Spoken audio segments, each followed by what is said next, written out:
Welcome back to Kings of Columbus on the podcast. Doug Lesmerises, Bill Landis. Landis, we're sort of like introducing kind of the thing here today because we are previewing the big picture of the season. And I'll tell you that we are going to preview Ohio State more specifically in a live show. Come see us. Land Grant Brewing, Monday, August 28th. We will be recording a live The Podcast special edition with all the shows crammed together. I will be there. Bill Landis will be there. Jeremy Birmingham will be there. Austin Ward will be there. And Zach Bourne, special guest, will join us as well. That's at Land Grant Brewing, 420 West Town Street in Columbus. We'll record from 7 to 8:30 Monday night. Come hang out starting at 6:30, and then we'll hang out after till about 9:30 too. So if you want to get the full experience, you know, be there by 6:30. So, hey, what's going on? Look, it's Bill. It's really Bill Landis. It's really him. So Landis, we're going to do Ohio State specifically. Then, of course, when we talk national college football, we have to talk about Ohio State, but we are looking bigger picture on this show. Yeah. And national in a sense, more regional though. We're cutting the country in half. We're cutting right down the middle. But not the way it's normally cut. And this is why we're here, frankly. So, and this is why we're called Kings of Columbus, because more is coming. And we're working on it. We have a lot. There's so much. I'm so excited. There's so many things we're working on. But really, the end game, and listen, on the podcast, watching on YouTube, listening on your favorite podcast platform, there's going to continue to be just loads of Ohio State coverage, which with the podcast daily, with talking stuff with Berm, with the Monday live show, like all that kind of like Snappy Jays, that's not going anywhere.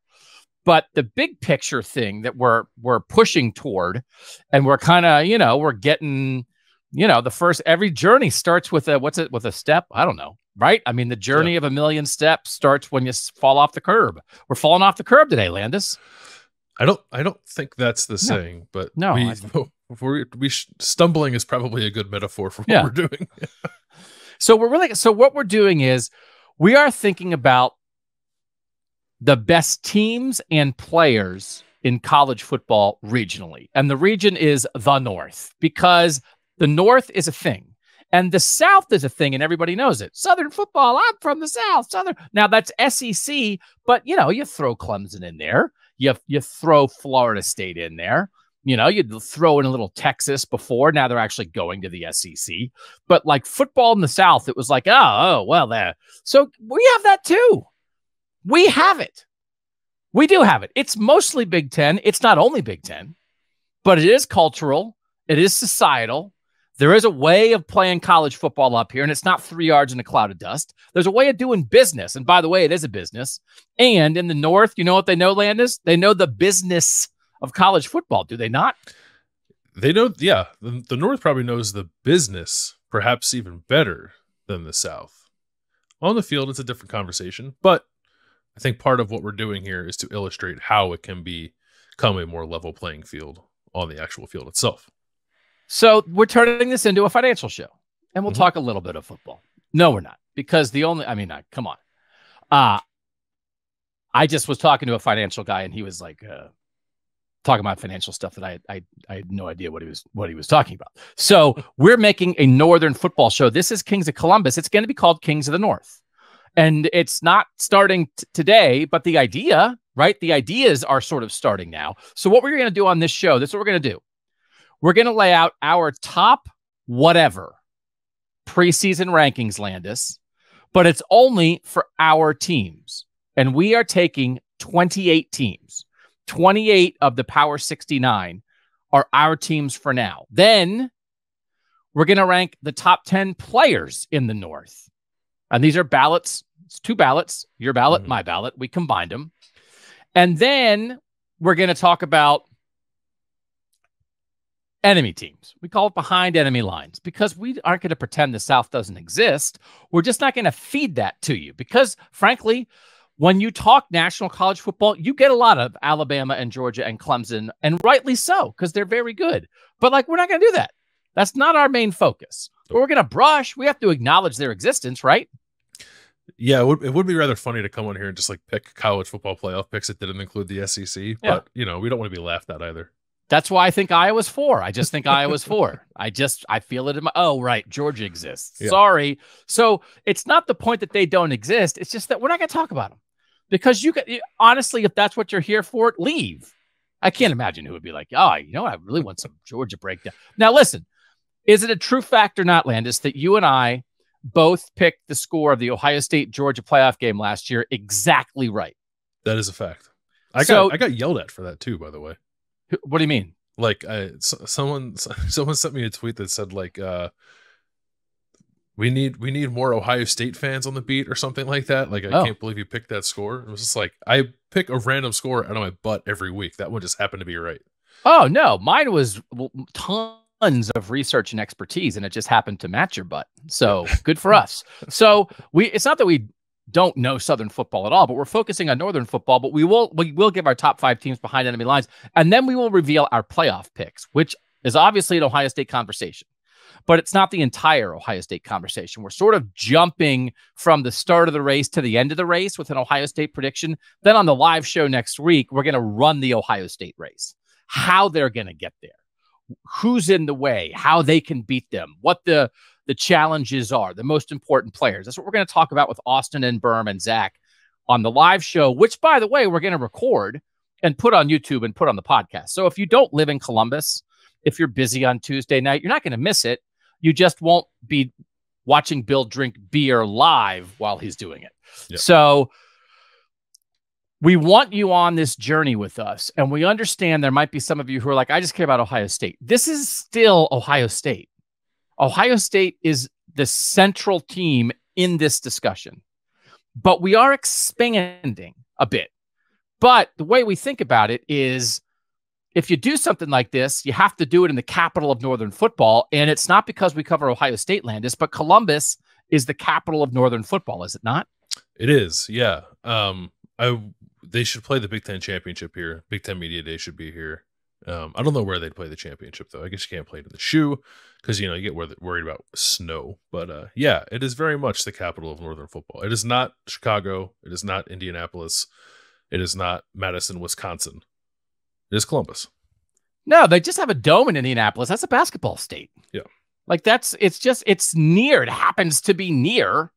Happens to be 3 hours from Columbus, but it's a basketball state. So that's why we're doing this. We think there is an opportunity to have an important discussion around that. And we don't know. We just think it's a fun discussion. We think it's like our discussion. And we think there are some of you who are like, yeah, I mean, it's not that you don't think Georgia's good or don't want to acknowledge Georgia. You might just be sick of it. And we're also not saying that the North isn't as good. Now, you can look at titles and be like, all right, well, okay, right? You can look at teams that the SEC is great at football. We know that. Mm-hmm. But we want to talk about it and sort of how it fits in your life, what it means to you. Compare Northern teams to their peers, which in a lot of ways, Landis, are other Northern teams, because I think we can acknowledge it's just a little different. North-South, not necessarily better, worse. Now, results on the field are results on the field. We're not going to be blind to that.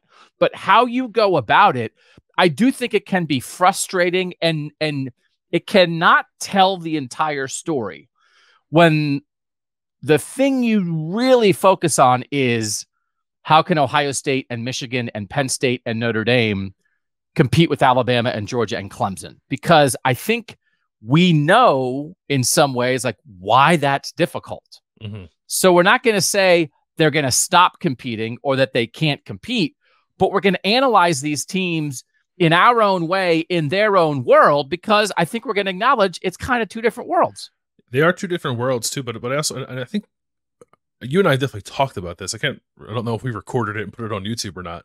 But something about the idea too that this collection of Northern teams is going to sort of lift each other up in some way, right? Like make the collective more competitive, I think, against the more traditional Southern football powers too. So You don't have to be like a Washington Huskies fan all of a sudden. I think if you're an Ohio State fan, but I do think what Washington and Oregon and Utah and anybody, in our part of the country, any of our 28 teams that we're talking about, I think you want them to, as much as they can, play a high level of football, because I think that makes everybody else better in sort of this competition to try to meet the South where it is in terms of on the field success.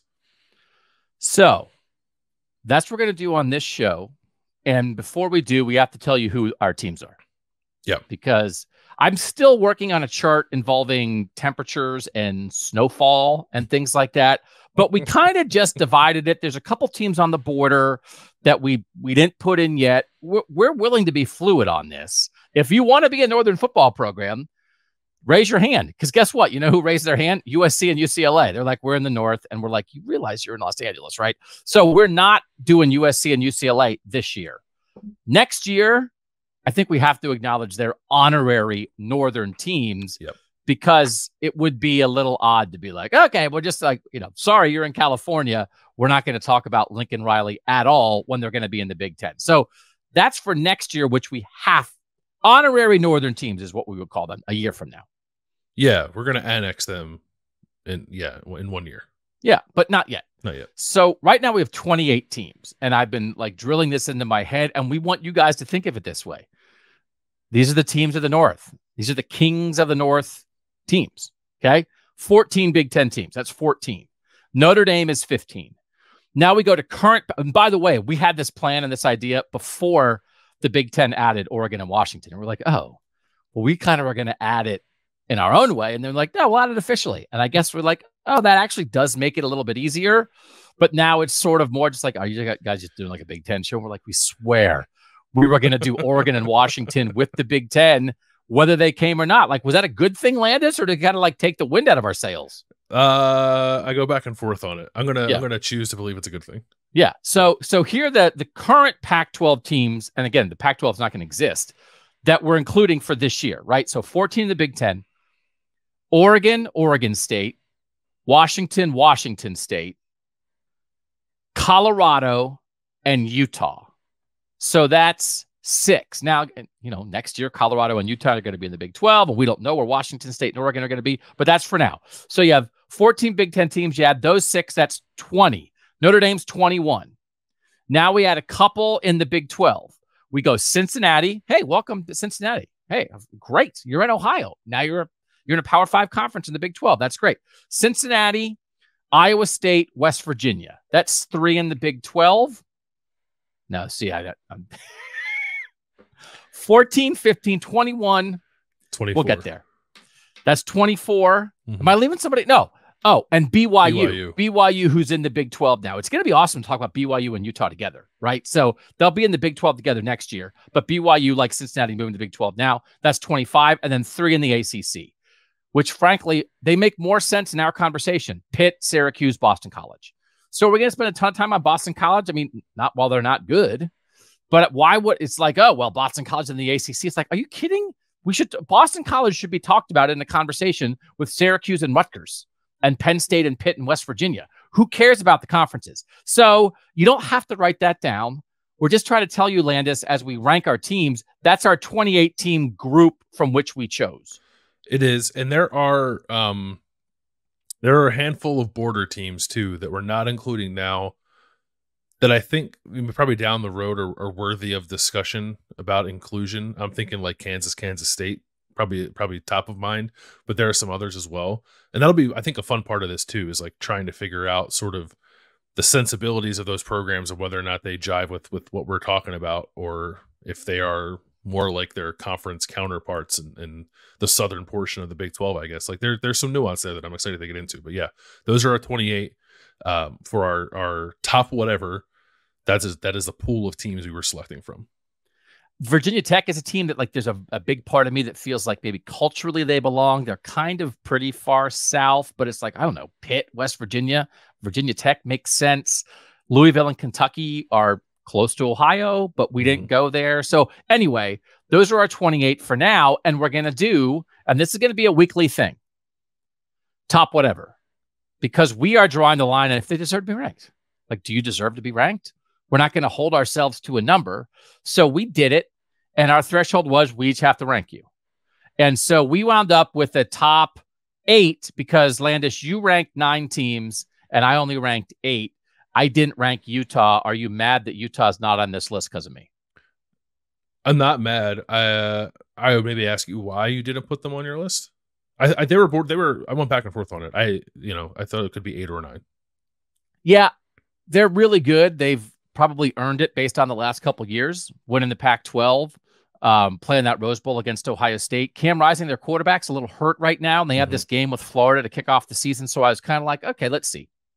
So sometimes it's like, well, they're playing a real game to open the season against Florida, and I think if they lose that game, maybe we'd be dropping them out. So I decided let's keep them out, and then if they win that game, we'll put them in. So for now, they're not there, and I hope we're okay with that. So what, like, you're not going to call Kyle Whittingham on me, are you? I'm not going to call Kyle Whittingham on you just because I like you, and I think Kyle Whittingham could beat you up pretty well. And myself as I'll put myself in those No, you don't have to. You don't. When you talk about people getting beaten up, you don't have to lump yourself in with me. It's okay. You can draw the line. Could Kyle Whittingham beat up Doug? Yes. Could Kyle Whittingham beat up Landis? No, that's fair. I mean, yeah, I don't. Back in the day, maybe not. Now he probably could. I've grown softer in my older age. I put Utah there because they're just like one of the 15 most consistent programs in college football, and like the Cam Rising question is a legitimate one to consider.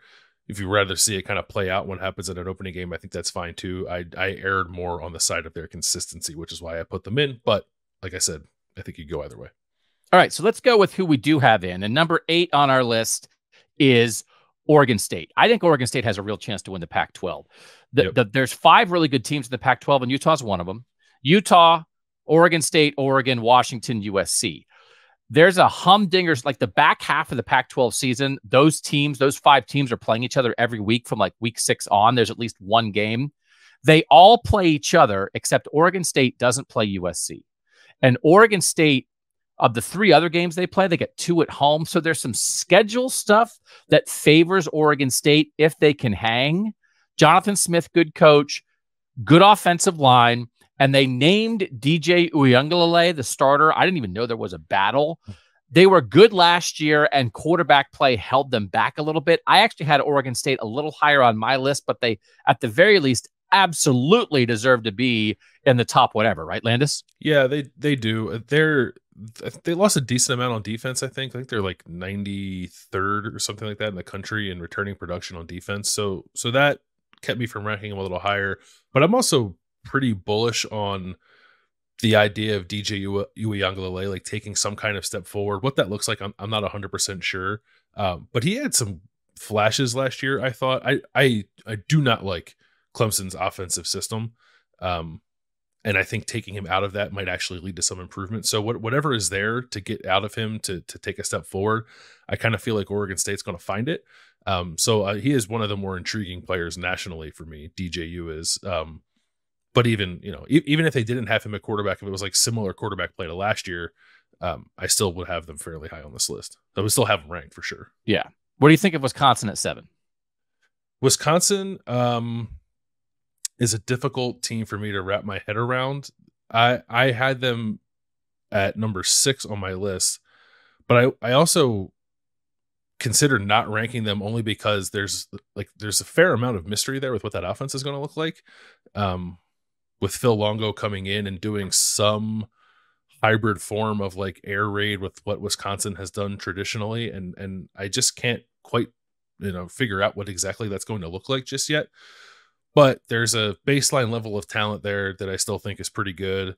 And I think Luke Fickell is an excellent head coach. So whatever things they might need to iron out as they make that transition offensively with Tanner Mordecai at quarterback, I don't think it's going to be something that's going to cause them to lose games. I just think it might look a little clunky at times, but I still think it's going to be more or less at least the win-loss record, I think is going to be reflective of what we've come to expect from Wisconsin. I think they'll win the West. I think you sort of have to decide this Phil Longo air raid, combining it with the offensive line and run game history of Wisconsin. Are they going to bring out the best of each other? Or are they going to like rub against each other in a bad way? Mm-hmm. And I think they will complement each other in a way maybe that we've never quite seen. So I think that's there. I think over time, they're probably going to have to raise the level of play in their receiver room.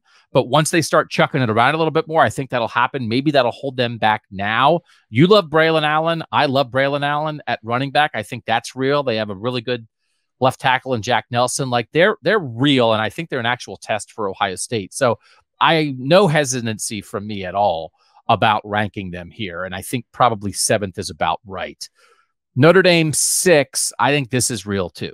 Like, do you think this is a real test for Ohio State in week 4? And we're not doing the Ohio State Notre Dame preview here. Or do you think that this is a little more hype than actual substance? I think it's a little more hype than substance. Like the offensive line is awesome. Definite upgrade at quarterback with Sam Hartman. I think their running backs there are going to be pretty good. I know that like people in South Bend are very high on what they have at receiver, but like it's like all projection basically. So like it's hard for me to really embrace that until I see it. Defensively on the back end, I think they're going to be pretty good. Ben Morrison's one of the better cornerbacks in the country. Their defensive line, I don't know how good it's going to be. Like I don't think it's going to be bad, but there have been times at Notre Dame where the defensive line has been sort of elite and kind of the difference between them being closer to kind of like a middle of the pack team as opposed to being a true national contender. And I don't know what this defensive line is yet. So if you're high on Notre Dame, I understand all the reasons why. The reason I'm not quite there is because I don't know if they're going to have the kind of defensive line that's going to keep them in the game against some of the more elite teams they're going to play. We'll have a greater Sam Hartman discussion in a bit, but I think their young receivers might pop. Their leading receiver from last year is currently playing cornerback at Ohio State. So like that's the state of their receiver room. They threw the ball to Michael Mayer at tight end last year, and then Lorenzo Styles Jr., who's now a Buckeye. I think their young receiver is going to play. So Jaden Greathouse is top 50 national receiver from Texas. He's like the kind of guy that Ohio State brings in, and they just don't. At Ohio State, they don't have to play those guys as true freshmen. I think at Notre Dame, Rico Flores is the other guy. Like they might wind up, their 2 best receivers might be true freshmen. And I think like they're building something there. But again, I think there's some stuff here. Luke Fickell in year 1 at Wisconsin, Marcus Freeman in year 2 at Notre Dame. Does it all get there in the way that makes it pop now? Or is this more of a long-term discussion about those programs? Oregon 5, Bo Nix is back, super veteran at quarterback, Bucky Irving at running back. I think another pretty good offensive line. I think Dan Lanning was a good hire there, former Georgia defensive coordinator. I'm not as high on Oregon. I'm actually higher on Oregon State than I am on Oregon. What do you think about the Ducks? I do like the nickname the Ducks, though. Yeah, Ducks is a great nickname. A good offensive firepower, I think, with Bo Nix, Bucky Irvin, Troy Franklin. Good enough good enough offensive line. I guess there's like reasonable. Is it defense for you? Like, what is that the thing that gives you a little bit of pause with them? I'm not entirely a Bo Nix believer still. So interesting. Okay. Not as much as I am in Sam Hartman at Notre Dame or Michael Penix at Washington, for instance. Yeah, I think that's fair. I mean, if you look at some of the just sort of the raw numbers, and whatever to rank them, like Bo Nix would be 3rd among the other 2 you just mentioned. I actually am a fairly big believer in Bo Nix. Bo Nix, I think, was sort of perfectly average at Auburn and did not come really close to sniffing the 5-star ceiling that I think a lot of people thought that he had when he came to Auburn. But he took a pretty big jump when he got to Oregon. And I don't know what that is, just better ecosystem around him, I suppose. But when a guy changes scenes like that and it just takes a tangible step forward as a player, I don't know. I'm into that. Like, I think that's something that can continue for him, and he takes another step forward this year. Like, I think he is, I don't know where he's at in the Heisman odds, but I think he's a guy who's going to be in that conversation for most of the year, just like my personal preference. So a lot of me having them where I had him 5th, and a lot of it was, I think, big year for Bo Nix. All right. Where do you draw the line? And we're going to do playoff picks at the end of this show. In this preseason ranking, where do you draw the line of legit playoff contenders? Would you include Oregon and or Notre Dame? Do you definitely include Washington? I'm asking because I draw it here. I draw it. Yes, I think Washington. I think these top 4, Michigan, Ohio State, Penn State, Washington, I think those top 4 are and I think the ones below them aren't quite.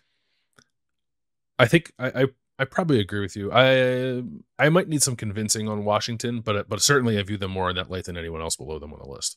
Okay, so Washington, 2,000-yard receivers in Rome Odunze and Jalen McMillan, Michael Penix Jr. back at quarterback, Braylon Trice, maybe the best pass rusher in the Pac-12. Jabbar Muhammad is a really good corner. I think they have guys at all three levels of the defense.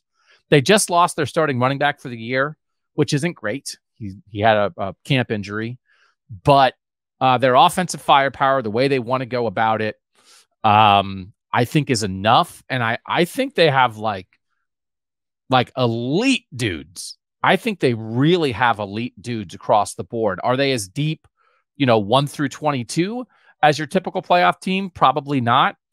But I can see how this could pop. And it doesn't necessarily mean I think they're going to win the Pac-12 or that I think they're going to be a playoff team, but I can see the path for it. Like, I think there's a ceiling there, and I think I can see how they could reach their ceiling. I don't know that I'm predicting that they will, but they have some dudes.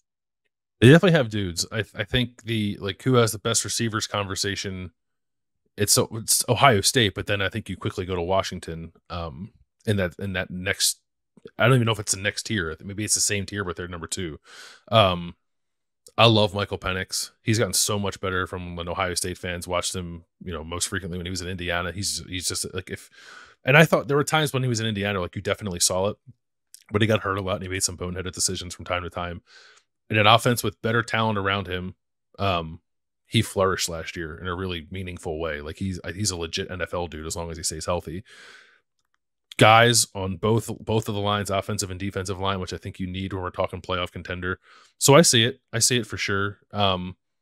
This schedule, maybe like the back end of that schedule, I think can get a little tough for them. So I don't know, but I'm basically there with you. Like I think the Pac-12 probably has 2 legitimate playoff contending teams, and Washington's one of them. All right, our top 3, Penn State 3, Ohio State 2, Michigan 1. We would refer you to the Kings of Columbus show we did recently where we talked about, is this the best this trio has ever been together? We dove pretty deep for us into both Michigan and Penn State on that show. We're not going to repeat that, but Landis said it's Penn State 3, Ohio State 2, Michigan 1. Was there that's what we both had. Mm-hmm. These were our top 3 teams in this order. Did you hesitate on that preseason order at all? No. I think Ohio State fans might say like stack up the personnel and you would put Ohio State first. And like, I'll hear that argument for sure. Can't get what happened on the field the last 2 years out of my head. And if there's a talent disparity there, I think it's pretty minuscule. So like Michigan was no doubt number 1 for me. I would, if we were doing a national ranking, I think I would have put Michigan number 1. And then like I like a lot of what Penn State has coming back, but I'd still take Ohio State's starting 22 over Penn State starting 22. And Ohio State like gets to host Penn State this year too. That probably factored into it a little bit as well. But no, this was pretty clear to me. Michigan 1, Ohio State 2, Penn State 3. So I do think respect and a little bit of nod to what you have coming back and what you've been does matter in preseason rankings. I immediately throw that out the minute anybody plays a game. Yep. So, but for right now, I mean, like a strong argument, and again, preseason rankings aren't the same as playoff picks, but a strong argument for like, I can't believe you have Michigan ahead. You should have Ohio State ahead of Michigan. It's like, I don't like why? And then the same thing for Ohio State, Penn State. It's like Ohio State's beaten Penn State and Michigan's beaten Ohio State. So they're 1, 2, 3. Again, I'll say it again. I think they're 3 of the 5 or 6 best teams in the country. I think as we do these rankings every week during the course of the year, I think we might move them up and down based on who looked good, who struggled a little bit. But this is a really strong top 3, but I think you kind of have to have them this way for now. So that's Michigan 1, Ohio State 2, Penn State 3, Washington 4, Oregon 5, Notre Dame 6, Wisconsin 7, Oregon State 8. And I don't think you'll find a ranking like this anywhere else because nobody else is cutting off the bottom of the country and doing Big Ten plus. But I think when you look at these teams, when you think about these teams as a group, it doesn't feel crazy to me, Landis, to have a discussion where these are the teams we're talking about. No, I mean, these are all really good teams. These are teams that I think will be nationally relevant for sure. Yes. And there's probably, I don't know, 2 or 3 more we could add to this list and talk about. But the point with the top whatever, the reason we're calling it the top whatever is because this week it's 8, next week it might be 6 or 13. Like we don't know. It'll depend on what happens on the field, who catches our attention, who. It's kind of just like who we think is good. It's not necessarily who we think is a playoff team because, as we discussed here, like, is Wisconsin really a playoff team? Probably not. Is Wisconsin an important program nationally? Is Wisconsin going to be a factor in the national race, even if it's not in the top 4 at the end of the year? Probably, with the teams that it has to play. So we'll take all that into consideration as we go through and rank the top whatever moving forward. All right, that's our top whatever. We're going to take a quick break here on Kings of Columbus. When we come back, we're going to do this with players, and I'm going to reveal my ultimate goal with this ranking. Will we ever get there? I know Landis he's laughing because he knows that my ultimate goal involves jousting. So we'll see if we get there, and we'll do it next after this on Kings of Columbus. Back on Kings of Columbus, we hope to see you out at Land Grant Brewing next Monday, August 28th.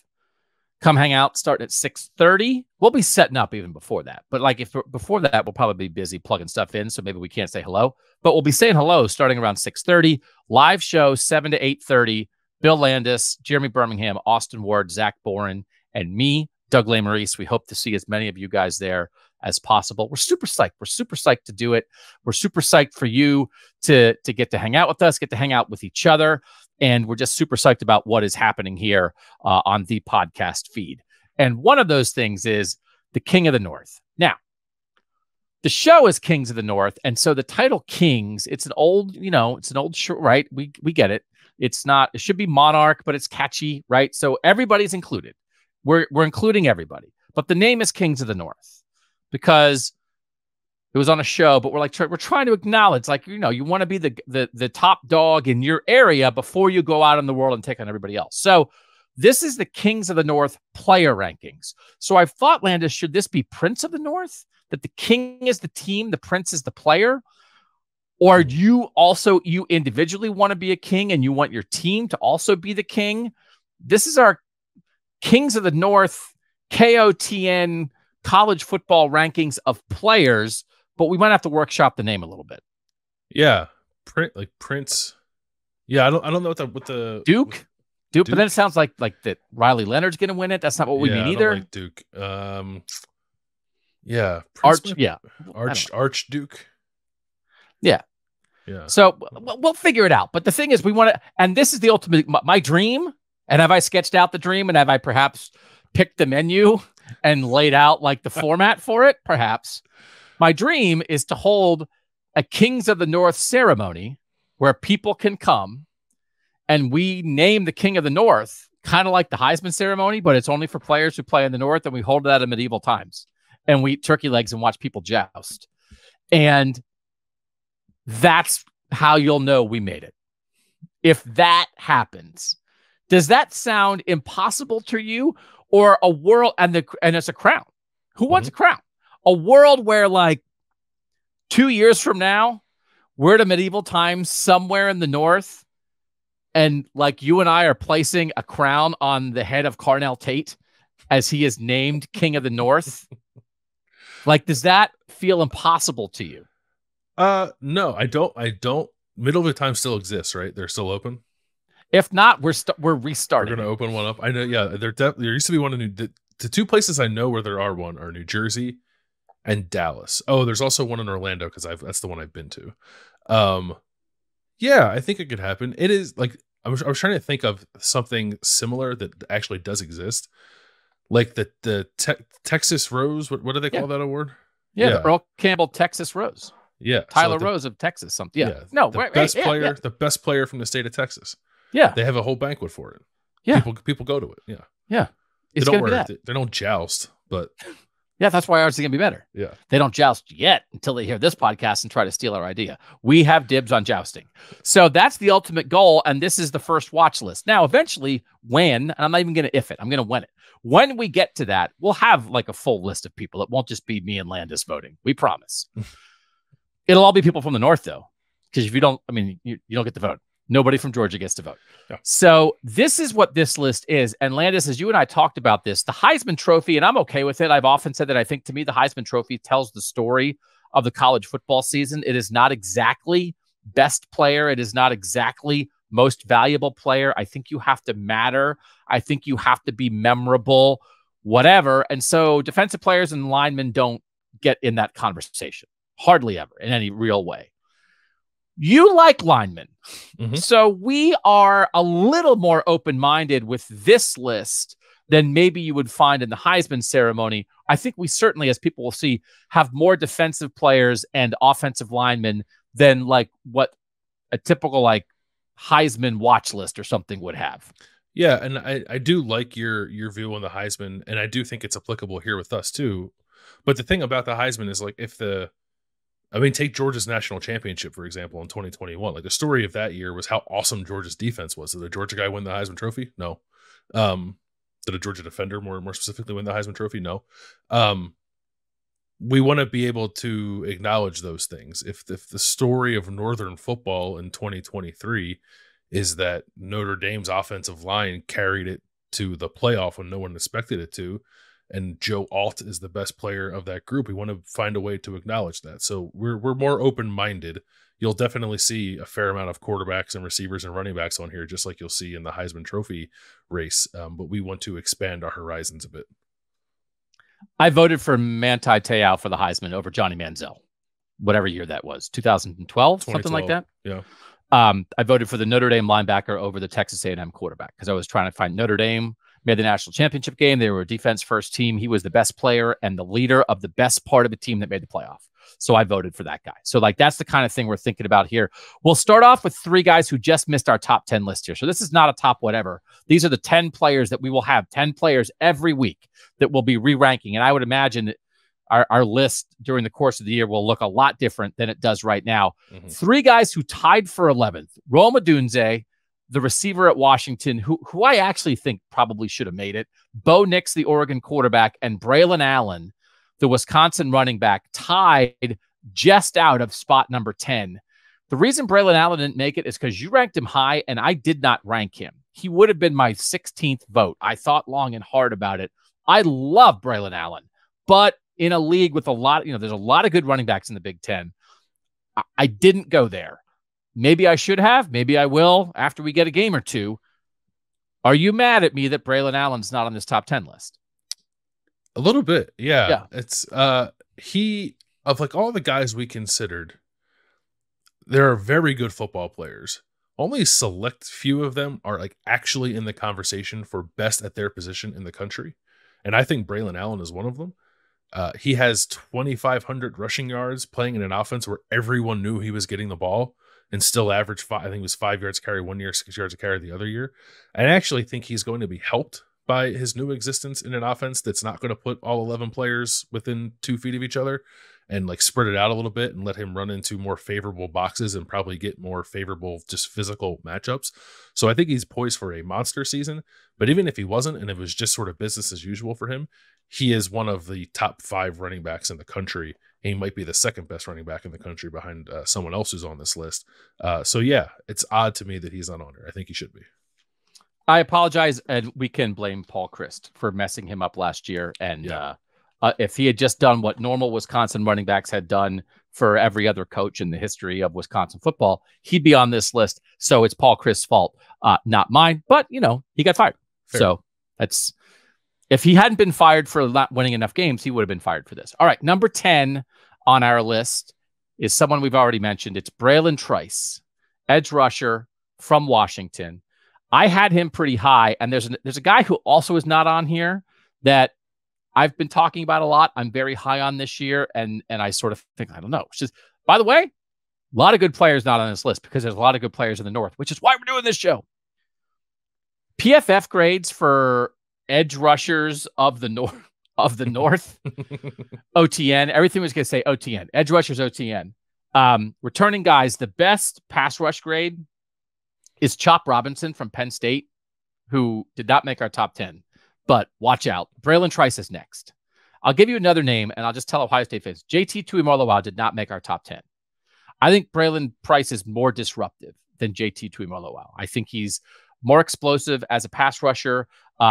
He had 70 pressures last year, which is ridiculous.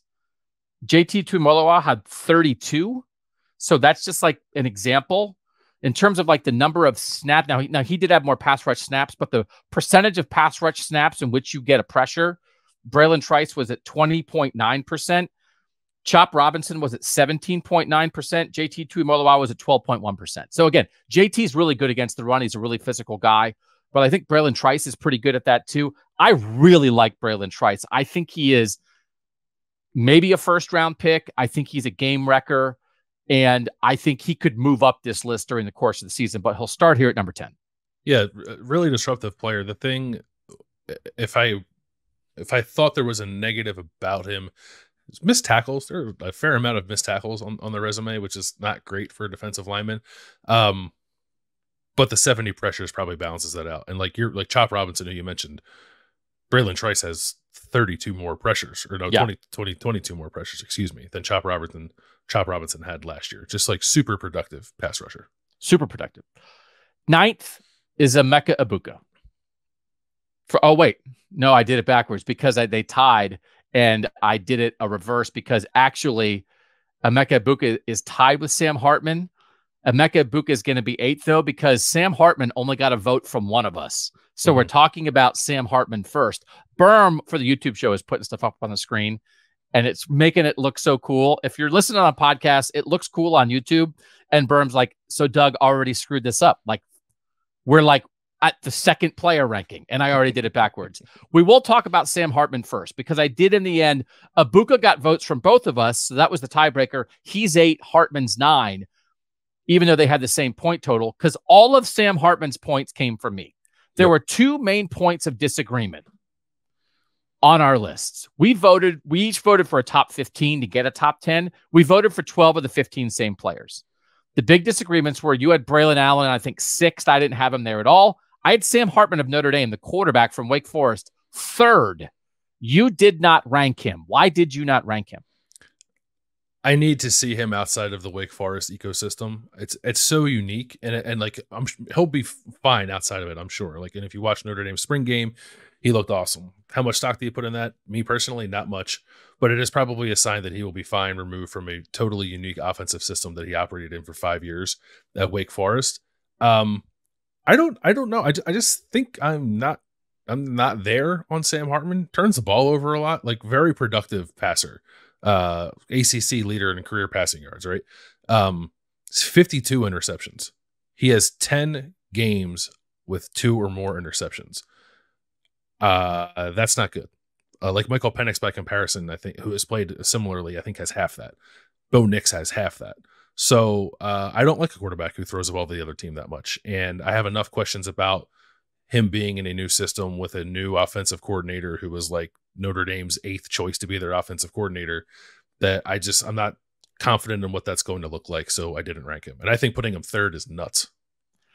Sam Hartman, I think, is going to be excellent at Notre Dame. He stands in and drops dimes. And he did it at Wake. Now, listen, right. Wake Forest is running. They're just taking shots. Shot. Sam Hartman just stands in the pocket, lets himself get cut in half, and puts the ball on the fingertips of guys 30 yards down the field. Mm-hmm. I think that might happen at Notre Dame. Like, I am very high on the Ohio State secondary this year. I would be on alert for week 4. I think these young receivers at Notre Dame, with a couple weeks to get their feet under them, and by the way, Notre Dame's playing Navy in Ireland this weekend. So if you're an Ohio State fan, if you care about teams up north, get your eyeballs on Notre Dame to start this season. I think those young weapons he was basically a 5-year starter at Wake Forest. He's a 6th-year college football player. He's been through it all, and he's really accurate. Like, I just think now, does throw picks. Last 2 years, 77 touchdown passes, which is a boatload, 26 picks, which is a boatload. But it's at Wake Forest. He had that A.T. Perry guy, was like his best receiver at Wake Forest. He was a 6th-round pick. So it's like, oh, I don't know if his receivers at Notre Dame. He was throwing to guys at Wake Forest. The talent at Notre Dame is at least better than the Wake Forest talent. So it's not Ohio State receivers room, but he's going to be doing things, and he's going to have all day because he might have the best tackle combo in the country in front of him. So I think this has a chance to hit in a big way, and I think it is practically a miracle what it did it at Wake Forest. I can't believe he had a game. He went toe-to-toe with DJ Uiagalelei last year, threw 6 touchdown passes in an overtime game. Toe-to-toe. It's Clemson. That was like the 2nd best program in the country this decade, and Wake Forest. So I just think I understand maybe they were set up for big stats there. They won too. 2 years ago, they were 7-1 in the ACC. It's a miracle. He was a miracle worker at Wake Forest, and now he's surrounded by actual talent. I think it's going to hit. And I don't think it's crazy to have a guy with this. So he's my top quarterback on this list. So like I have him ahead of Michael Penix. I have him ahead of Bo Nix. I have him ahead of J.J. McCarthy. I have it ahead of anybody in the North because I just think what he did at Wake Forest was special, and I think it's going to elevate. You could be right. Like I don't think it's crazy to have him on this list in the preseason. I think it's crazy to have him 3rd. I think it's crazy to have him as a top quarterback. A lot of projection baked into that, which is fine. I guess that's what we're supposed to be doing with this. Took a lot of sacks. Now, is that like slow mesh and your offensive line wasn't that good? Probably is some of that. Not a particularly good passer under pressure. Will he be pressured behind Notre Dame's offensive line? Perhaps not. But I don't know. I just don't see it. Like and it's not that I think he's bad, but we're talking about the best quarterback in the North. I'm not there. We'll get a good look. We'll get a good look Saturday. We'll get a look. It's Navy, but like Navy's a pain in the butt. So I'm glad that Notre Dame's one of these early week 0 games. Number 8, as I mistakenly said before, is Emeka Egbuka. I was looking at yards after the catch. Northern guys, Keandre Lambert-Smith from Penn State is really good at that. Isaiah Williams from Illinois is a guy who's back, who's really good at that. There's a lot of slot guys in that conversation. Lambert-Smith actually is not one of them. But Emeka, 7.1 yards after the catch per reception a year ago. Just like super dangerous, really up there. 7.1 is really high for a guy with the volume of targets that he has. Game-breaking ability, I think, has to be in our top 10, right? Yeah, and if he wasn't on the same roster as Marvin Harrison Jr., people would talk about him more. We talk about him a lot in Columbus for sure. I don't know how he's thought of like nationally, regionally, but it's probably that he's not held in high enough esteem based on how talented he is. He's awesome, and I think we talk about this a lot. Like when we talk about Ohio State, like, oh, this so and so was hurt last year and he was still this good. But like I think it's true with Emeka. Emeka was battling through stuff basically all of last season. I think he played in every game, if I'm not mistaken, or maybe he missed one, but was still very productive and seemingly healthy now. Like for as productive as he was last year, I think it is very much on the table for him to better those numbers this season, even in a world where he has to share targets with Marvin Harrison. I did have Rome Odunze one spot ahead of Emeka on my ballot. I think Odunze is like what a healthy Julian Fleming looks like. He's big, he's physical, he's fast, he's a number 1. Not that Emeka's not. They're just very different kind of receivers. But we both had Emeka in our top 10. There's no doubt that he deserves to be here. Number 7, now we're getting into tackles. It's your guy, Olu Fashanu from Penn State. We had a disagreement here. You had Fashanu higher on your ballot than Joe Alt, the Notre Dame tackle. I had Joe Alt higher. That's why Fashanu's showing up on this list now at number 7. Why do you love him? I thought this is one I think was a separating factor for me. Like Joe Alt is probably every bit as good. Olu Fashanu, I think, has a much better chance of being like the first non-quarterback taken in the draft, and that was in my mind as well.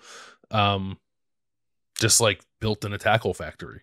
Just like, and he was excellent last year. Missed some time, I think, last year.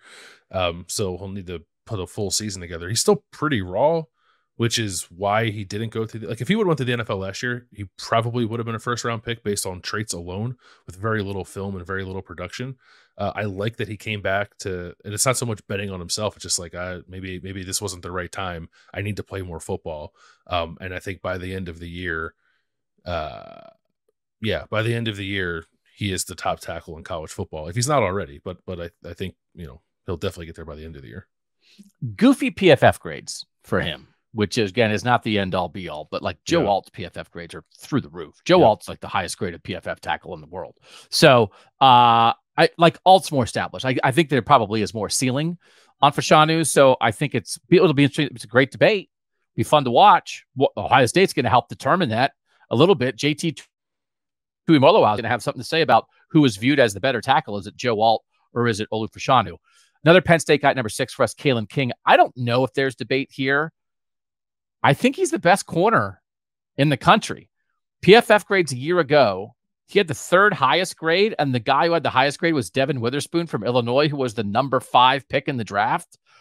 I think Kalen King played with Joey Porter Jr. last year. When you saw the Penn State game against Ohio State, you saw Porter Jr. matched up with Marvin Harrison Jr. a lot, and he couldn't cover him. And I think maybe helped push Joey Porter to the top of the 2nd round instead of being a 1st-round pick. So Kalen King maybe wasn't covering the best guys on the field last year, right? So that's part of it. But also, I think he's great. And we both thought it, and we both had him high, and he's 6 for us. I agree with you.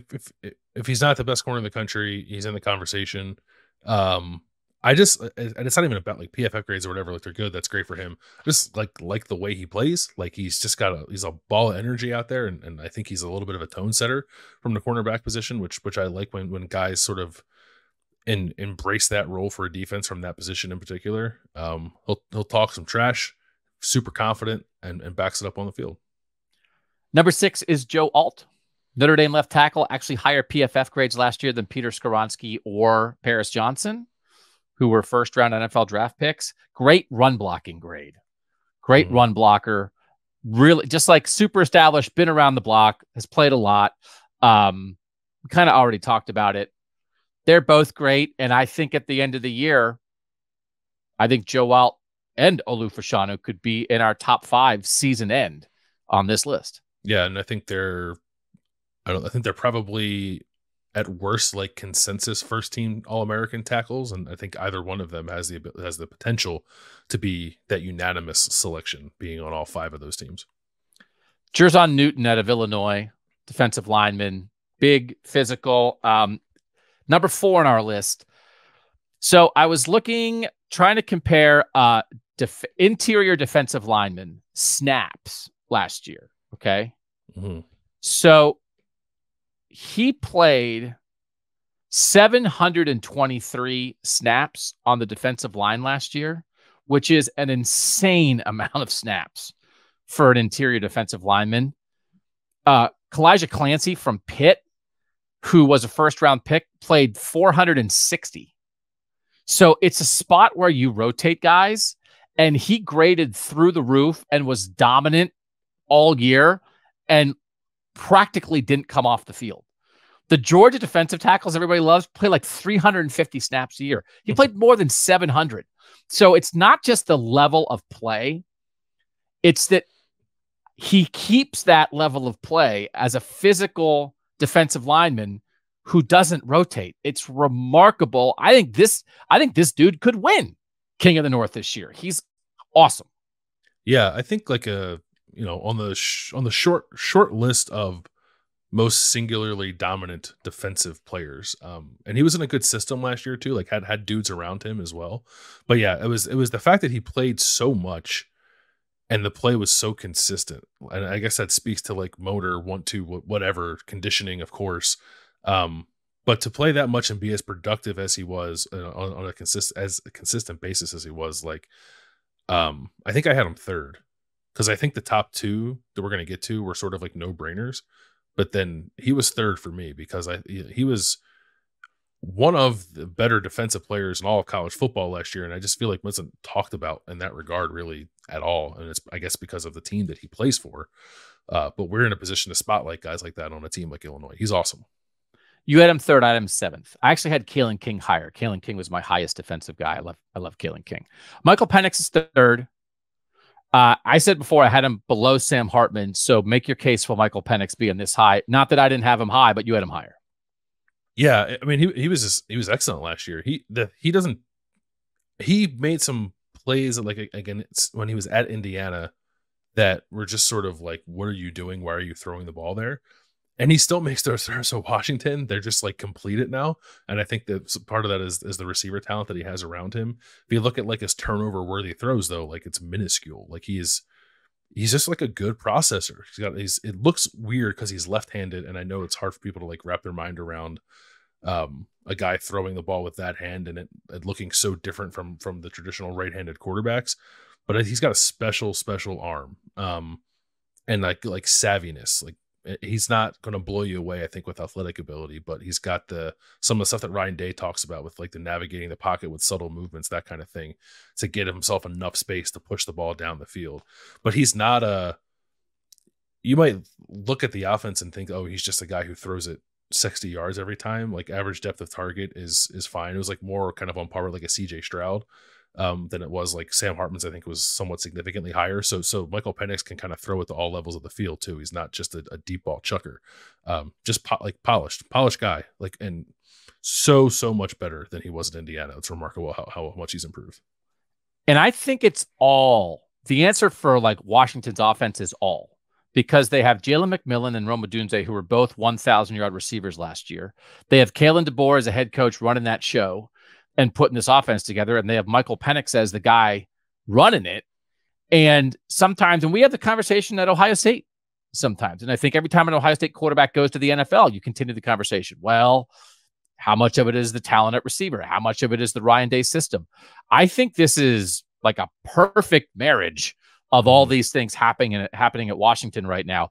I don't know if the Washington that we saw last year and the Washington we're going to see this year, I don't know if that's the Washington the Big Ten's actually going to get, because I think there is now Kalen DeBoer is going to build on this, right? I think he's going to tell everybody out there, listen, if you're kind of from out here and like Lincoln Riley's recruiting nationally at quarterback, right? And Ohio State's a long way away. We're right here. And you can, go 800 miles around Seattle and just get a lot of good offensive talent. Keep Emeka Egbuka home. Right? Do that. Get those kind of players. I think Washington can continue to be good under Kalen DeBoer, but I also think like this might be a perfect coming together of everything they need. And this might be a peak for Washington, which is why they're a playoff contender and why, they have they have a quarterback, a receiver who almost made our list, and a edge guy on this list, Landis. This is in some ways, Washington's made the playoff in this new playoff era, but this is sort of like maybe peak Washington staring us in the face. It could be. That region, and Ohio State fans know this, like that region is more fertile for recruiting than I think most people realize. So if there's a way for Kalen DeBoer to tap into that, I think there is a sustainability to this as well. But this is a very good version of Washington for sure. Number 2 on our list for both of us is Blake Corum, the Michigan running back, and I felt like you kind of had to do it. Mm-hmm. You start getting inside the stats and like yards after contact for a running back and stuff, and this is almost as much of a vote for the Michigan offensive line and the Michigan offensive game plan as it is for an individual running back. I've said if Blake Corum had gone to the NFL, I'd be betting on Donovan Edwards to win the Heisman, and I might be picking him to win the Heisman. But instead, they're going to have 2 really good running backs. I'm not sure Donovan Edwards isn't better than Blake Corum, but Blake Corum is very good. So I think you have to have him this high, and I think he would have won the Heisman last year if he had stayed healthy. But I don't know, is he actually the second best football player in the North? Like talent and acumen and experience and everything rolled together? I don't know. I think like Olu Fashanu and Kalen King and Jerzon Newton probably have more juice to them, right? So I don't know if Corum's going to stay here, but he's going to be super productive. I don't know. I don't want to badmouth. I'm not bad. I think Donovan Edwards might be special. Mm-hmm. And I think Blake Corum is very good. But I'm not even sure that Blake Corum's the best running back on his own team, but yet you and I both have him as the second best player in the North. I think he earned it, right? He earned it last year. I am very interested to see what happens with him on this list throughout the course of the season, because of Donovan Edwards, frankly, because of his injury. Like, I don't know how he's going to come back from that knee injury he had last year. I still think it's insane they tried to play him against Ohio State. And part of me wonders, like, if that will make the impact of that injury perhaps worse than it would have been otherwise as he goes into this season. So behind that offensive line, like, he's going to be productive as long as he's healthy, for sure. But if it's more of a 50-50 existence than it was last year with Donovan Edwards, that then he'll probably fall down this list. But based off sheer production last year and being, I guess in hindsight, it's hard to say he was the most important player because Michigan sort of moved on without him. But one of the most important parts for a team that made the playoff last year and one of the more productive running backs in the country. And he's, you know, there's like an electricity to him too, the way that he can move in space and make guys miss. Like, it's not just, he's not merely a product of the system that he's in. He's a really good running back. So I think he deserves to be here now, but could definitely be farther down this list as we progress further into the season. If we were doing this last year in mid-October, we would have been talking about who should be higher on our list, Blake Corum or Olu Oluwatimi, the Michigan center, right? Like, we would have been trying to figure out, okay, who really is making this go? Number one's Marv. We did a whole podcast. If you're a little new to Kings of Columbus, you didn't maybe catch us early on. The Marvin Harrison Jr. podcast was one that we did as one of the first shows where we were together, Landis. We did talk to Marvin Harrison Jr. this week at the sort of our last round of interviews at Ohio State practice. Continue to be intrigued by what he's going to do out of the slot. Like, maybe 15% of his snaps last year, something like that on PFF were out of the slot last year. His yards after the catch are not huge because, again, you just go through that list and it's the guys who have yards after the catch are the guys who play slot. And it was interesting that Marvin Harrison Jr. was talking about, like, you know, slot receivers in the Ohio State offense, KJ Hill and Paris Campbell and Garrett Wilson and Mecca. Boy, they put up stats. They really have been productive. I do feel like it is a passing game kind of geared toward that. I don't know. I never imagined that a guy like Marvin Harrison would be in there. But if he is in there, like, right, yards after the catch is a bit about the individual player, but it's really more about the routes you run and the opportunities you get. And I think he'll get more opportunities to catch the ball and go if they're hitting him on the move in the slot, as opposed to, you know, putting him on the boundary and letting him go up and beat a corner in a one-on-one, but then it's hard to then land and run 20 yards after it. Yeah, I think in the ways that Marvin has been used to this point, really the only way you get yards after the catch is if you go over the top on the defense and then you run after you catch a 40-yard pass. So the problem with Marvin is when he catches the 40-yard pass, he's already in the end zone. Right. So there's no opportunities there. But yeah, he will be unencumbered by the sideline, I guess is probably the best way to say it. He'll have two-way goes out of the slot. He'll have more favorable physical matchups out of there. I could also see a world where he's getting some pop passes maybe, and that can set him up for some yards after the catch as well, technically, if they do the little shuffle pass and not the true handoff on those plays. So I think you'll see an uptick there. He has the skill set for it, right? The thing they talked about last year with him, I think it was Kevin Wilson, was like, he's got the upper body of a true X receiver possession guy and the lower body of a true slot guy. It is a freakish combination of attributes that Marvin Harrison Jr. has, unique to him, and I don't think I've ever seen it before, and I don't know if we'll ever see it again. But it will allow him to move around the offense. I'm curious what exactly that uptick in slot snaps will be, but I do believe we'll see one. If Ohio State has a very good season and makes the playoff, do you think he could win the Heisman? Because I think he is the betting favorite to be the King of the North on this list this year. But can he also win? I mean, you know, can he win the second most important award in college football, the Heisman? The Heisman Trophy. Yeah, I think he can. Like, Caleb Williams is obviously back. It's hard to win it twice, obviously. I don't know. There are other quarterbacks, right? Like Drake May, Quinn Ewers, probably up there. Sam Hartman is probably going to be in that conversation if he plays well. There's so much attention paid to this offense. Marvin is such a household name that I think the perception will be that however it transpires, whoever the quarterback is can throw 50 touchdown passes this year. The perception will be that Marvin elevated the quarterback and not the other way around, no matter how it plays out. So yeah, I think, and he's got like really good value too, I think, to win the Heisman Trophy. I am not allowed to bet on it as a Heisman voter, but I kind of wish I could because Marvin's got good value. Number 1, Marvin Harrison Jr. Number 2, Blake Corum. Number 3, Michael Penix. Number 4, Jerjon Newton. Number 5, Joe Alt. Number 6, Kalen King. Number 7, Olu Fashanu. Number 8, Emeka Ibuka. Number 9, Sam Hartman. Number 10, Braylon Trice. That is our first top 10 ever for our King of the North watch list. We will do it every week. Guys will be moving around. Guys who are not on there now will make appearances, but whatever we do, we'll be picking from our 28 Northern teams. If you like Sean Tucker, right? The Syracuse running back would have been on this list last year at times. Kalijah Clancy, the Pitt defensive lineman, might have made this list last year at times. Brock Purdy, once upon a time at Iowa State, the quarterback there. Breece Hall, running back at Iowa State, might have made this list back in the day. So this is what we're going to do. And good luck to everybody in the South, but we're talking North. And we'll do more of that actually later. We're kind of done with the North stuff for now. We're going to do 2 more things on this show. We're going to go behind enemy lines and acknowledge that teams in the South do exist. And then we're going to make our playoff picks. And that's for everybody. And we're going to do that next on Kings of Columbus. Doug Lesmerises, Bill Landis on Kings of Columbus / Kings of the North. Behind enemy lines, top 5 teams from the South.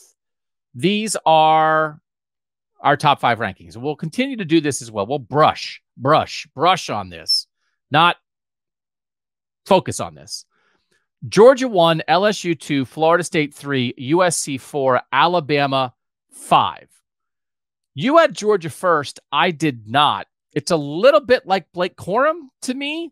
I guess I get it. You kind of got to. Mm-hmm. I have actual questions about their quarterback play. I have actual questions about their new offensive coordinator. Their offensive line is very, very good.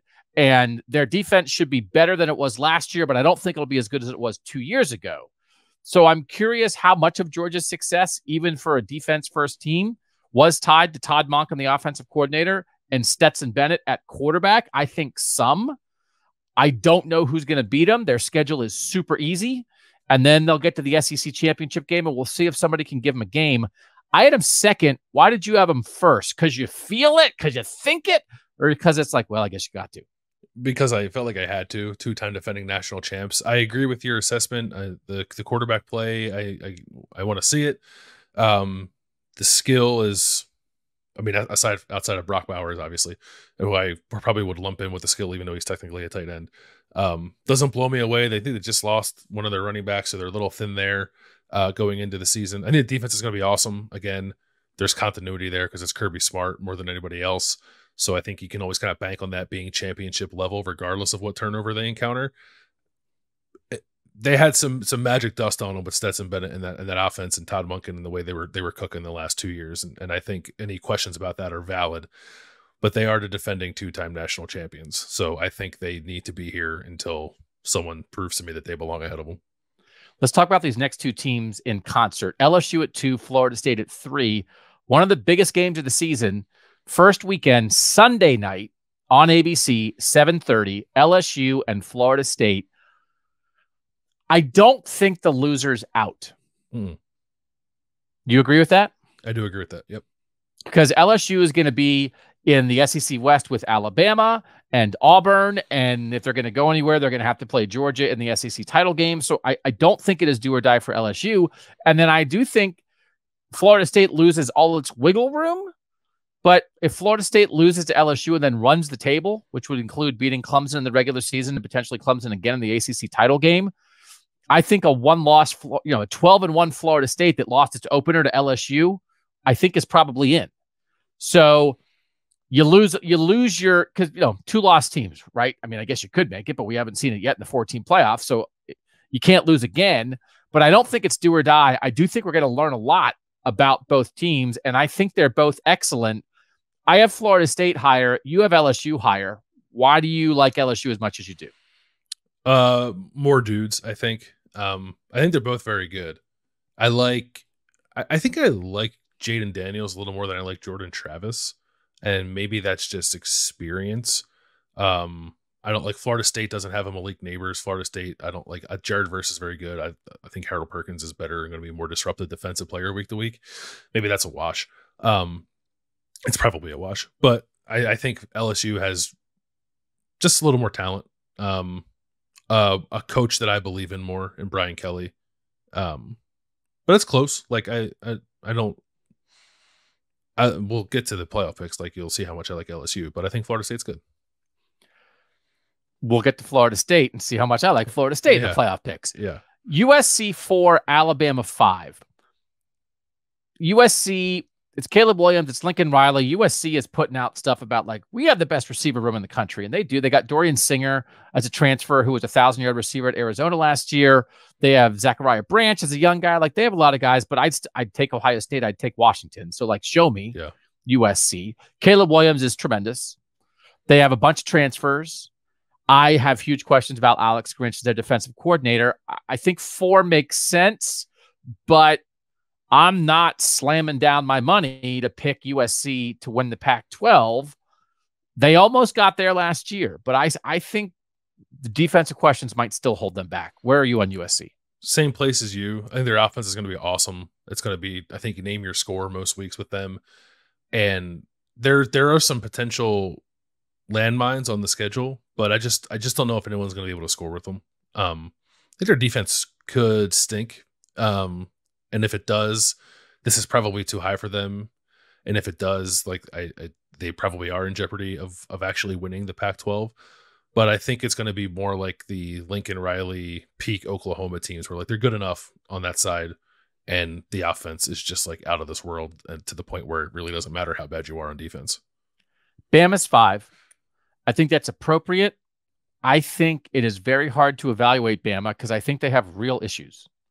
I think they have, like, they're probably going to play they're probably going to play Caden Proctor at left tackle as a true freshman. Maybe he's Orlando Pace, but, you know, true freshman at tackle, I don't know if that's the plan for everybody, no matter how good Caden Proctor is. You lose Bryce Young and Will Anderson. You lose your coordinators. Like, there is a lot. Like, Tommy Rees, as the new offensive coordinator, felt like he was maybe not in their top 5 choices. It took a while to land on him. I think if they were wearing a different jersey, or more specifically, if they were coached by somebody different, they'd be lower than this. I don't think anybody would be talking about them as a national title contender if they weren't coached by Nick Saban.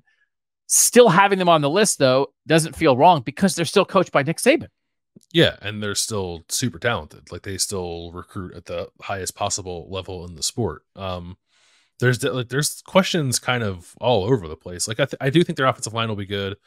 I think their defensive line will be good too. Like, Dallas Turner's a real dude. They have not been able to develop receivers. I have no idea what they're expecting from quarterback. I think running back is probably just fine. Back end of the defense is probably not as good as it has been under Nick Saban. There are vulnerabilities there for sure. The thing in my mind is, like, I guess, question Nick Saban at your own risk. Like, it feels to me like we're all setting ourselves up like, oh, this is a step back for Bama, and then we're actually going to win the national championship. And I think some people are like kind of hedging that and picking them to win it because of those reasons. I'm not going to do that. I'm going to try to have a more honest assessment of where I think they are, and that is not a gigantic step, but a step below what they have been at their peak under Nick Saban. I don't think they're as good as LSU. Yeah, I think LSU does have a bunch of dudes. And I don't know where they're going to land at quarterback. I really think that Bryce Young, I think the last 2 years covered up a lot of stuff for them. And that maybe there are vulnerabilities that we're seeing now that actually have been there. And then Bryce Young was like, I got it. Because Bryce Young was unbelievable. Yeah. He was unbelievable. Problem solver, processor, completely poised every second of the day.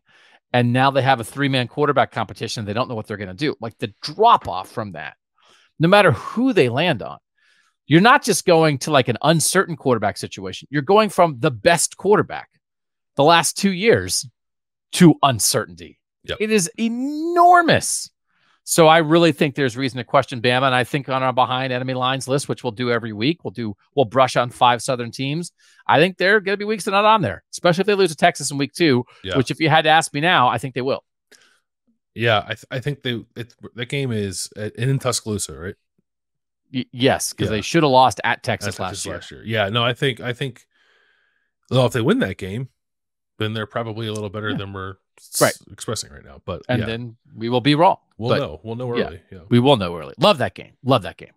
All right, let's get to our playoff picks, and let me start with 3 predictions about the playoff and the national championship before we unveil our top 4 and our national championship picks.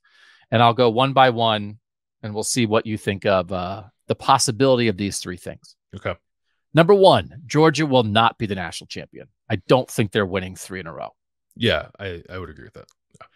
Like, is that like, it's hard to win 3 in a row? Is that the Monk and Stetson Bennett stuff we talked about? Is it just kind of Murphy's Law? You know, they probably could have lost to Missouri last year. Like, they have an easy schedule, but somebody will jump up and bite them. Is it that the easy schedule is going to set them up to lose in the SEC title game against a team that's played a tougher schedule? Is it they'll get to the playoff and then we'll find out they're not as good as their 13-0 record? Like, if it's not them, how is it not them? I mean, all the above. Like, I think it's possible that they don't play a ranked team all year. There's 2 currently ranked teams on their schedule, as a Tennessee and Ole Miss, I think, or it's Tennessee and A&M. I can't remember what the second team is. They're both in November. So it's quite possible that neither one of those teams is ranked by the time that Georgia plays them. And like looking at who they played before then, I don't know if there's anybody who's going to rise up and become a ranked team, even like after Georgia pummels them. I don't think the schedule does them any favors, to the point where even if they go undefeated and lose in the SEC championship game, like I don't know if that schedule is good enough to get them in there with the 1 loss. I agree. And I guess it'll depend on who else is in that conversation. But then there's enough turnover too, to give me pause. And I also just like complacency sets in when you're doing stuff like this. And Nick Saban has been the best we've ever seen at getting his team to overcome that. And maybe Kirby is just as good. But I'm not going to assume that. So I just think, the idea of saying, oh yeah, they're just going to win a 3rd in a row. I can't really wrap my mind around that. They're capable of it for sure. I'm not saying they're going to be terrible this year, but I think there's enough happening around them that makes me think it's going to be pretty difficult for them to do it a 3rd time in a row. I think the death of a player at the hands of a staffer, it remains an underplayed story. I think that the idea that tragedy at Georgia has somehow not continued to be an issue for the football program, that they're responsible for that. A player died. It's in a car that was associated with the football team. Like, it is unbelievable to me. And then it turns out that the reporter who was doing the best reporting on it for the Atlanta Journal-Constitution was also making some stuff up and got fired. Yeah. So then it's one of those things where it's like, okay, well, some of the stuff in there was accurate, but not all of it. And so then it's the worst thing that can happen in journalism, which is then it just, nobody believes anything, which is why journalists need to be held to a high standard. That person, as far as my reading of the situation, deserved to lose his job, because then it discredits everything when it's actually an important story that if somebody who wasn't making stuff up, wasn't making up some things, was covering, maybe people would have paid more attention, because the truth is bad enough. So I think maybe, I don't know. I don't know that the program's coming apart at the seams, but also maybe it is. Like, it's remarkable to me, all of the things that we get wound up about in college football. And that feels like, to me, it just kind of went away. Yeah. A player died at the hands of a staffer. Now, the staffer also died, but she was driving drunk and killed a player. It astounds me. I cannot wrap my head around why it's been let go. So it makes me question Kirby Smart. I was very impressed by Kirby Smart, getting a little bit of a firsthand look at him last year against Ohio State in the playoff. It felt like he really was running a program, and then that happened, and then I questioned everything. So, all right, fair. No Georgia. No Georgia is the national champ. Maybe they'll be in our playoff picks. Number 2, very, very good chance that 2 Big Ten teams make the playoff again. Yeah. I mean, if we're in the 11-1, 11-1, 11-1 world, yeah. With the Penn State, Ohio State, Michigan. Yeah. Very hard right now in August to decide who it is and how it's going to shake out. But generally, that's where I am. Mm-hmm. The specifics, I don't know. I don't know who's going to win Ohio State, Michigan at the end of November. I don't know exactly what Penn State's going to do and if they're going to be able to compete at the highest level and also not trip up along the way. But I think all three teams are excellent. I think it's absolutely on the table, just like it happened last year. And the last one is I don't think Ohio State goes undefeated in the regular season. Of the three that you presented, I think that might be as crazy as it sounds, might be the least likely to happen. It's a tough schedule. Yeah. But you think you're on board with no Georgia as the national champ. You're on board with two Big Ten teams making it, but you're not on board with me saying Ohio State's going to lose somewhere. You're less on board with that because you think 13-0 is very possible for the Buckeyes. Yeah, but not easy, but possible. More, okay. I think. Yeah, I'm more with that than I am, or I guess more against that idea than I am the other two. Okay. And a chunk of it is the schedule. I just think when you have Michigan, Penn State, Wisconsin, and Notre Dame, and I think that people can tell the way I've talked about Notre Dame, I think it could be Notre Dame. That Notre Dame's early, that it's at their place, that it's a super veteran quarterback against a pretty new quarterback who potentially would have won the job for sure that week. Again, we covered that. If you didn't listen to the quarterback show or watch the quarterback show, I would direct you to it. We went really deep on that. It's not a reason to panic. But also, ideally, okay, like Ohio State guy, you just got the job, and Sam Hartman's like, I'm 30. So I think that's a very difficult game. It's an acknowledgement of everything happening with both teams. Let's get to our 4 playoff teams. I have Georgia number 1, Michigan number 2, Florida State number 3, and Ohio State number 4. What are your 4 playoff teams, Landis? LSU 1, Ohio State 2, Florida State 3, and USC 4. So, for me, this is Georgia not being that great, but going 13-0 because, who's going to beat them? Maybe I should have LSU there instead, but it's basically Georgia winning it's one difficult game in the SEC championship. This is Michigan. This is, again, it's very hard for me to parse this, and I'm not locked in on this at all. What I wound up at is Michigan, Ohio State, and Penn State all beating each other once, but Penn State also tripping up in one other game, maybe Illinois in September, so that Penn State goes 10-2, and so it's a two-way tie in the Big Ten East, and Michigan wins the head-to-head against Ohio State. That Michigan loses to Penn State, but beats Ohio State. And so if it was a three-way tie, if Penn State had not lost another game and it was a three-way tie, as we covered on that other show, Ohio State gets the tiebreaker, probably. But in a head-to-head, if it's only a two-way tie and Michigan wins it, now it's Michigan winning the tiebreaker. So this is Michigan as the Big Ten champ at 12-1. This is Florida State tripping up somewhere, not being perfect, but being a 12-1 ACC champ. And this is 11-1 Ohio State getting in with only a loss to Michigan. But I reserve the right to absolutely change my mind on the Ohio State-Michigan game once we actually, see football. It's where I am now. How do your 4 teams get to their 4 spots? I think LSU wins the West Beach, Georgia in the SEC title game. Maybe they get tripped up. They have to play at Alabama. They play the Florida State game we talked about. Getting through the SEC just generally is tougher than most teams' paths. So maybe they're a one-loss team, but I have them 1 because I don't think they're going to lose. I think they're 13-0 and they're going to go play a playoff game in a Sugar Bowl, which is kind of magic for them. Or has been in the past. I also think Ohio State is going to go 13-0. I think Michigan is going to lose to Penn State and to Ohio State. I feel like, and this is probably me taking something that is perhaps not all that important a little too far. Michigan's beat Georgia period and how much they talked about it and how important they made it seem makes me feel like they're taking their eye off the ball a little bit. I don't think they're there yet. I love the beat Georgia period because to me it's them expanding their horizons. But I also do agree it makes life a little easier for Ohio State because the whole point to me is Ohio State's been living in both worlds and Michigan's only been living in one world. Mm-hmm. So Michigan, after you make the playoff 2 years, you should live in both worlds. But when you split your focus, it does have an effect. But I think they should. So I do think it helps Ohio State, but I also like that Michigan's doing it. You don't like that they're doing it. I understand why they're doing it because they've gone to the playoff now 2 years in a row and they feel like they belong there. And I'm not saying they don't belong there. It's just a new reality for them. I think it's hard. I think it's hard to be two things at once, which Ohio State has learned, I think, the last 2 years. I think part of the reason that there's been some slippage against Michigan is because there's a bigger thing out there that they're also trying to chase. And I don't know if Ryan Day has completely wrapped his head around that either. I'm more confident in him doing it now that he's had to be in that world for a couple of years than I am Jim Harbaugh, who's sort of just kind of in it for the first time.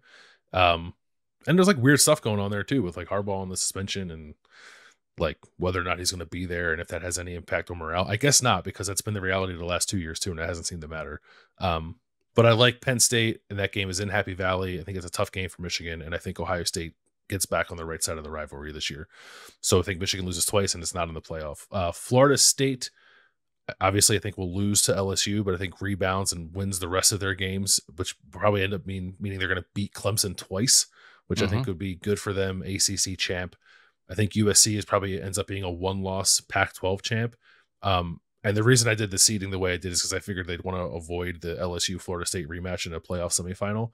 I guess if Florida State's a one-loss ACC champ with 2 wins over Clemson and USC is a one-loss Pac-12 champ, the seeding could be different. But I have 2 unbeaten teams there at the top with LSU and Ohio State. I do think that the Pac-12 is too good, and they'll all beat each other up. And a Pac-12 team won't make the playoff, not because the Pac-12 isn't good enough, because it's too good. And I don't think the Big 12 is good enough. I'm not on the Texas bandwagon, not all the way. I think Texas beats Alabama, but I think then they trip up somewhere. TCU, Oklahoma, Baylor, I don't know. Somebody gets them somewhere. So I don't have a Pac-12 or a Big 12 team. So then these are our matchups. So I have a Georgia-Ohio State semifinal and a Michigan-Florida State semifinal. You have LSU, USC, and you have Ohio State, Florida State. Who do you have winning your semifinals, Landis? I have LSU beating USC. I guess that would be in the Sugar Bowl, and I have Ohio State beating Florida State in the Rose Bowl, right? The Rose Bowl is the other one? I don't even know. We're going to be there. I guess we should know. We should book our flights. Yeah, I'm pretty sure it's the Rose Bowl. Right. But anyway, LSU, Ohio State. So I have Georgia, Ohio State, then I guess in the Sugar Bowl, and I have Ohio State winning that game and getting revenge on Georgia, 4-seed Ohio State over 1-seed Georgia. Georgia showing up and be like, okay, like Ohio State's going to have played a much tougher schedule, and that catches up to Georgia a little bit. And then I have 3-seed Florida State beating 2-seed Michigan. So your national championship game is what, Landis? LSU over Ohio State. And mine is Florida State over Ohio State. So we both have Ohio State. I don't know if this is a cop-out, because I was reading a site the other day that had picks. It was an Ohio State site, and like, I don't know, 80% of the people were picking Ohio State to win the national championship. And I was like, okay, like they're going to be good, but I actually think this is a pretty wide open year in college football. It's one of those things. Everybody makes their own decision. But I think anywhere that has like 80% Ohio State win the national championship, I'm like, okay, like what are we doing here? Because Ohio State's really good, but they're not infallible. But I feel like we're both copping out in the same way, which is like, they'll be good, but not. I think Ohio State absolutely could win the national title. I could not be more in on Florida State. They have like 147 career starts on their offensive line.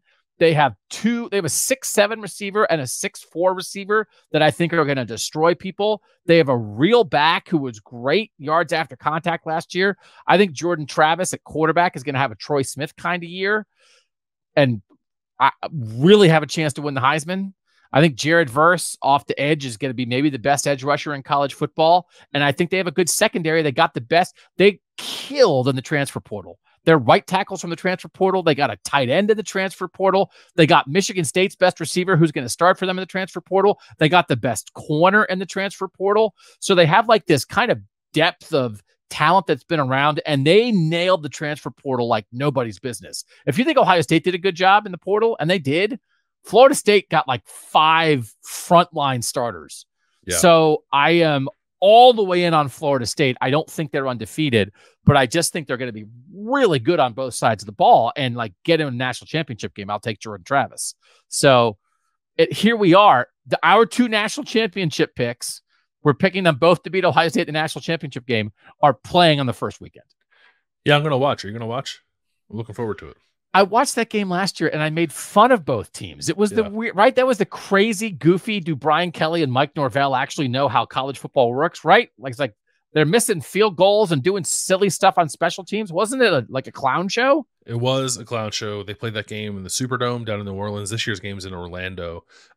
It's also like we are not alone in buying the LSU and Florida State hype this year.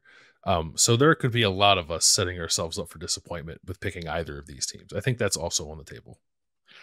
Yeah, but I do feel like I think there is a depth of talent on both those teams, though. Yeah, and dudes. Like, yeah, I don't. Yeah. This is not like a flyer. Like, this is, I think, and they're both blue bloods in their own ways, who maybe haven't been all the way there, right? Like LSU, since Coach O, they had a miracle year, and then everyone realized Coach O is actually not that good at this. And then Brian Kelly's dancing around like a leprechaun, and everyone's making fun of him. But they have really good players. Oregon State's best defensive player transferred to LSU to be a middle linebacker and play next to Harold Perkins, right? Like, they both are like, I think they're both making money in the transfer portal and also recruiting at a high level. And they're established powers who just haven't been all the way up. So it's like, okay, we're not picking Georgia or Ohio State or Bama to win the national title, but it feels like we're off the radar, except these are super famous, established programs in a lot of ways. Yeah, and I think Brian Kelly, I think is a national championship caliber head coach who had a little bit of a ceiling on him at Notre Dame just based on a talent acquisition. But I think at LSU, like, he's a guy who can win a couple there as long as it doesn't fall apart on him. I don't know if I believe that about Mike Norvell just yet. I think he's had a really good build at Florida State, and there was a time not that long ago where I was kind of out on the idea of Mike Norvell at Florida State, and he's turned that around for sure. But I'm still much more of a believer in Brian Kelly's ability to get there than I am his. All right, we will see some of you. We hope. I'm sure.